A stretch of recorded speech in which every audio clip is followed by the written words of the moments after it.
All right, Gavin. Why don't you tell the guys where you're from and about your college first? I'm from Ireland, in County Meath, on the east side. I go to Pallaskenry College in Limerick, and I do agriculture and mechanisation there. And I came over here to America, to Minnesota, for 8 to 9 months for a placement. Okay. The placement is part of your course. It's required, I know.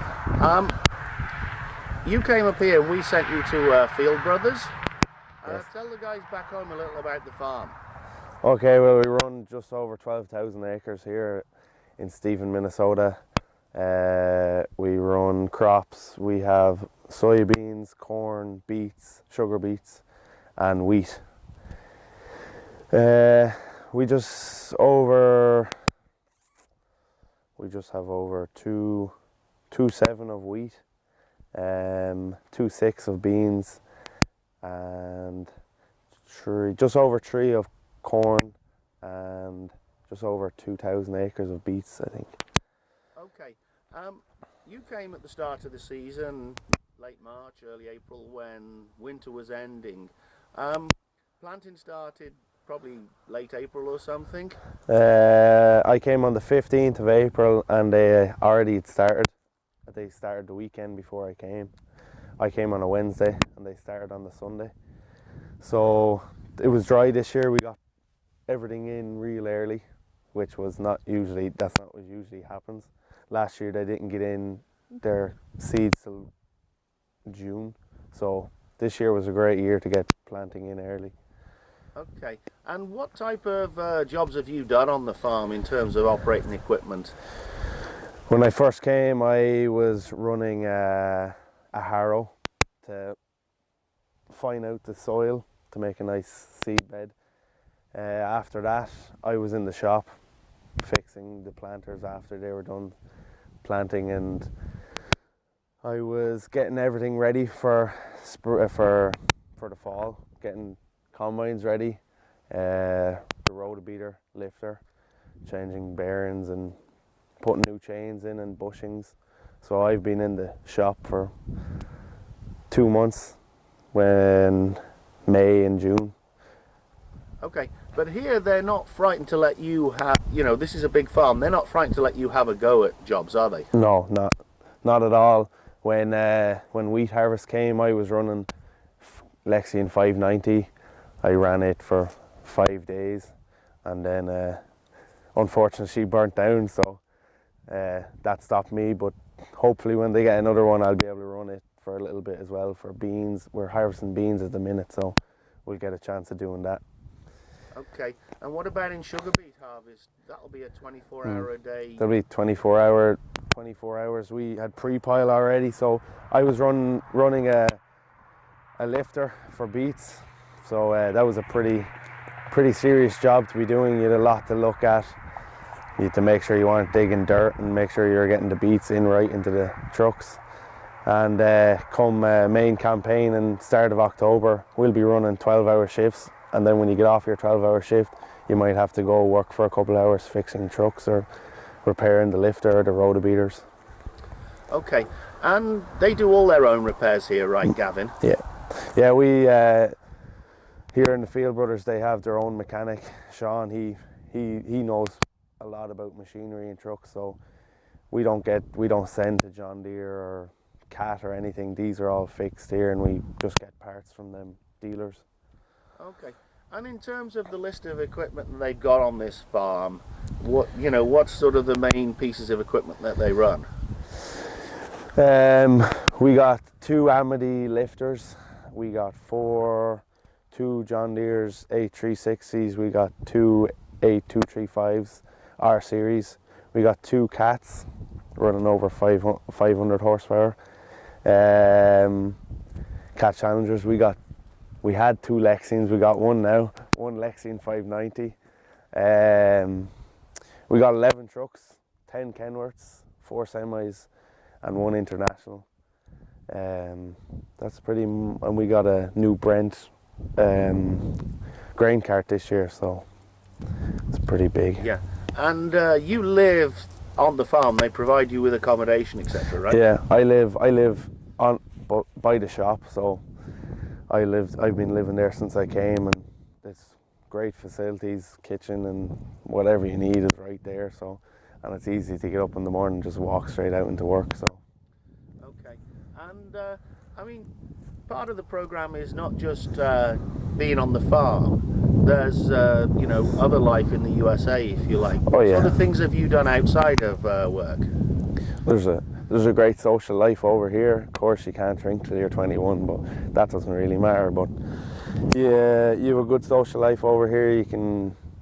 We got long weekends off. We can travel. You can drive everywhere. So there's a vehicle provided. So you just have to put the gas in, and you can drive down to Grand Forks, is the closest city to me here. Or I can go to the cities, Minneapolis, which is 5 hours away, which is a massive city. So you got great things to do around here if you want to. Yeah, and this last week the Big Iron Show was just in Fargo, wasn't it? Yeah, we took the day off. We went the first day to Big Iron, and we got to see the new John Deere quad track, and it was the first out. That's where everyone saw it the first time, so that was a great experience to go see it. And we got to see all the new machinery. Of course, we're looking for a new combine, so we got to look out for the new combine, so we got to see a bit of that. Okay.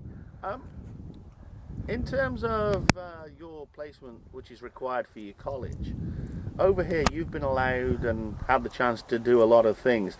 Is this something that you would recommend to a guy from Palaskinary or wherever to go overseas? Yeah, any college or anywhere in the world, I would recommend to come over here and see the vast size of this agricultural farming over here. Everything's so much bigger to what we would be used to over in Ireland. So it's unreal to come over here and see stuff like this and see all the different crops being harvested differently. All right. Well, thank you very much, Gavin. Hi, Gavin. This is one of the Lexions right in front of us.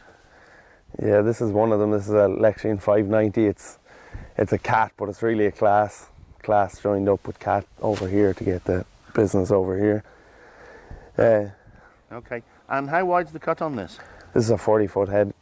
Right. And you got an aerial on the front of that? It's probably something they'd never seen back in Ireland. Yeah, this I never seen it until I came over here. This is a aerial. This is for blowing in the soybeans because they're so light. When they fall onto the header, they just sit there and you end up blocking your header all the time. So you need the air to blow the soybeans back into the back of the header. Okay. And then next to it, I see we've got one of the 8360s and the grain cart. Yeah, this is the first 8360 I had. This is the one that pulls the planter as well in springtime. So. And are these what you pull the beet lifters with as well? Yeah, that's the one I was driving to pull the beet lifter, and there's your lights on the front for signaling your trucks to move back and forth. Oh, so that on the front lights there tells the truck driver whether to go forwards or backwards while you're loading him? Yeah, so you don't have to talk on the two-way all the time. So. Okay. And, so you probably put a fair few hours on one of those this year. Yeah, I was driving it mostly for beet harvest. That's when I was driving it. So these are two of their trucks, right, Gavin, that we see here? Yeah. Okay, you got one semi and one straight truck there? Yeah, one tri-drive. That tri-drive, we got 5 axles on it, including the lift axle. The reason we have that is for when we do beets, we can put a lot more of a load into it. We can put 83,000 pounds into that one. It's pretty much the same that we can put in the semi. But the reason we can put in that because there's 5 axles in the tri-drive. Right, but that's actually 3 driven axles on that. Yeah. Whereas your semi's only got 2, right? Yeah. So you're gonna, in the wet, the straight truck's better, is it? Yeah, the tri-drive in the wet, you'll get more traction and you'll be able to get out a lot easier. Yeah. See, we got safety pulls on them all, so in beets, when it gets wet, we can pull them out so easy with the So that's cats. this is safety pull on the front hitch here? Yeah. On the front, okay. And you just hook up, there's a special thing for the back of the cats, you just hook up straight and you don't even need to get out of the tractor with no chains or anything. You just hook up and pull it out. And pull her out. Hopefully you won't need those this year. no, hopefully not. Yeah, because you've got some, like drive axles have got some very chunky tyres. Yeah, they're pretty aggressive now. Yeah. So all the trucks I have all them on, so they're pretty nice. And what power are these trucks roughly? 400 horsepower. They're all pretty much the same. 1 and 2 is it's just a bit smaller, 350. Right. So they don't have power, but they still get out of the dirt when it's wet. Okay.